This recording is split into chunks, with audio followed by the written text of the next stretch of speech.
Hello guys! For today's video, samahan nyo ako, study with me and highlight of my course. So ayan, stress ang auntie nyo. Nagre-review ako kasi malapit ng exam guys.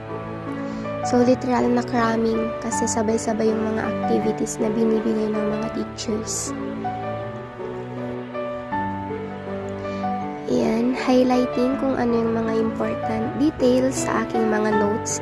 Pero, tignan nyo naman, mukhang hina-highlightan ko na lahat. So, ayan. Ganyan talaga ako mag-review, guys. Pasensya na sa background and all. Pero nag-aaral ako ng maayos. So, dumako tayo sa highlight ng aking course. So, sa mga hindi nakakaalam, ako po ay BS Biology student.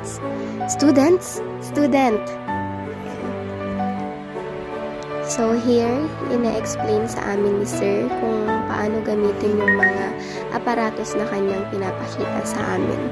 So, yeah, technically, nasa lab po kami. Ayan.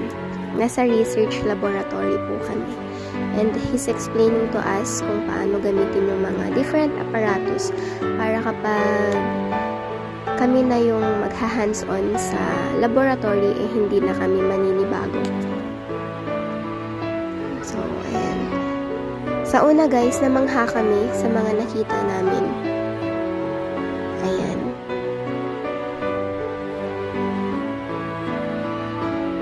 Filtration yan guys. Finifilter niya yung tubig. Para paglabas ng tubig, para na siyang mineral water or distilled water. So, dyan naman, dyan nila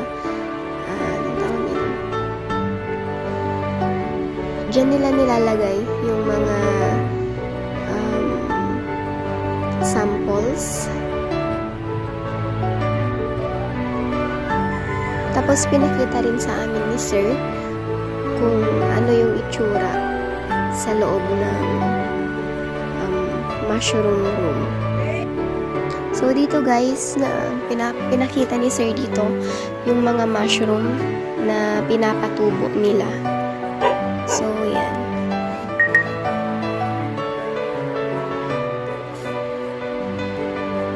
Tapos, ito guys, sa university namin, may stainless bees pala.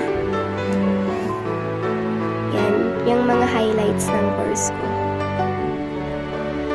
Yan. Yung mga beeswax, ginagawa nilang mga soap and all. So, yan. Basically, dyan, nag-dissect lang kami ng frog. Isa sa mga activity namin yun, guys. So, ayan.